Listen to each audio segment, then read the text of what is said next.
भाजपा अनुसूचित जनजाति मोर्चा के एक प्रतिनिधिमंडल ने राज्यपाल से मुलाकात की। प्रतिनिधिमंडल ने बीते वर्ष रूबिका पहाड़िन की हत्या के मामले में घटनास्थल पर जाकर 44 बिंदुओं पर रिपोर्ट तैयार कर राज्यपाल से 16 बिंदुओं की अनुशंसा की। भाजपा अनुसूचित जनजाति मोर्चा के प्रदेश अध्यक्ष शिवशंकर उरांव ने राज्यपाल को बताया कि रूबिका हत्याकांड बहुत बड़ा षड्यंत्र था और यह षड्यंत्र पूरे संताल परगना में हो रहा है।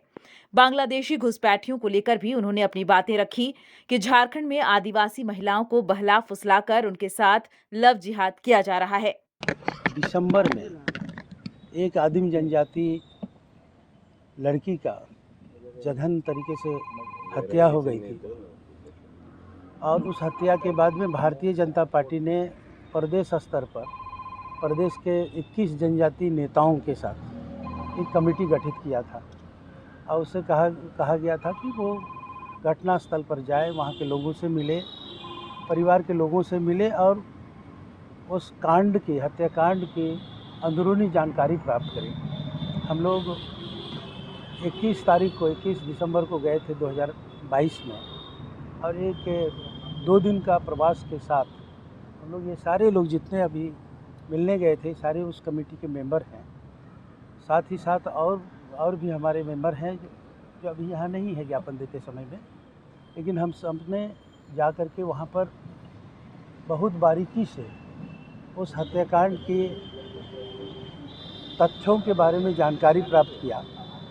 लोगों से बात करके, वहाँ के कई लोगों से, गांव वालों से, घर वालों से, पुलिस वालों से, सबसे बात करने के बाद में 44 बिंदु पर हम लोगों ने एक रिपोर्ट तैयार किया और 16 बिंदु पर हम लोगों ने रिकमेंड किया है गवर्नर को कि ये हत्याकांड मामूली हत्याकांड नहीं था कि एक लड़की को ले गया और उसको मार करके फेंक दिया, काट करके फेंक दिया, लेकिन इसके अंदर एक बहुत ही बड़ा षड्यंत्र था। और पूरे संथाल परगना इलाके में हम लोगों ने महसूस किया और देखा भी और जाना भी कि वहाँ पर मानव अंग तस्करी का एक अंदरूनी नेक्सस चलता है, नेटवर्क चलता है और इसमें वहाँ जो रोहिंग्या लोग बांग्लादेश से आ रहे हैं और बांग्लादेशी जो घुसपैठिए हैं उनके द्वारा सोची समझी रणनीति के तहत, उसको हम लोग कह सकते हैं कि लव जिहाद के तहत वहाँ के आदिम जनजाति युवतियों को, महिलाओं को, जनजाति महिलाओं को, युवतियों को बहला फुसला करके अपने कब्जे में करते हैं और एक तरफ तो अपने कब्जे में करके रखैल के रूप में रखने के बाद में उनके परिवार के ज़मीन, माँ बाप के परिवार के ज़मीन को भी कब्जा कर रहे हैं और बड़े पैमाने पर यह काम पूरे संथाल परगना में हो रहा है। वहीं भाजपा की पूर्व विधायक रामकुमार पाहन ने राज्यपाल से मुलाकात करने के बाद बताया कि राज्यपाल ने आदिवासी महिलाओं पर हो रहे अत्याचार पर संज्ञान लिया है। साथ ही उन्होंने कहा कि हेमंत सोरेन की सरकार में राज्य में लगातार आदिवासियों पर अत्याचार हो रहा है। बीती रात स्थानीय नेता सुभाष मुंडा की हत्या कर दी गई। ऐसे में राज्यपाल को संज्ञान लेते हुए राज्य सरकार पर कार्रवाई का आग्रह किया है। रूबिका हत्याकांड के बारे में हम लोगों ने लिखित रूप से उसका आवेदन दिए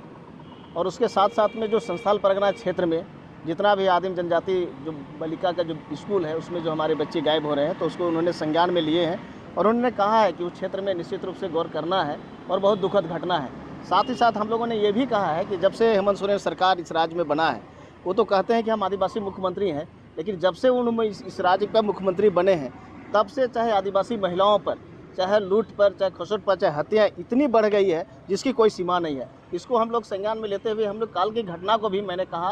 आपका चूँकि सुभाष मुंडा के बारे में, कि सुभाष मुंडा को भी घर में घुस के और उसको मारा गया और इस तरह से काये का घटना घट रहा है जिसमें हेमंत सोरेन सरकार और उसका पूरा टीम मौन है, सुता हुआ है। इसलिए हम लोगों ने कहा है कि चूँकि ये सरकार लॉ एंड ऑर्डर नहीं कर सकता है, महिलाओं को संरक्षण नहीं दे सकता है, तो ऐसी सरकार को आप स्वतः संज्ञान में लेकर और इसके ऊपर भी कार्रवाई करना चाहिए। न्यूज़ विंग के लिए रांची से मनीष झा की report. टफकॉन XT 600 HCR TMT Rewa. पहले भी बोला था, अगर घर को बनाना है एक्स्ट्रा टफ तो आप भी दिखा सकते हैं अपनी हीरोपंती टफकॉन XT के साथ।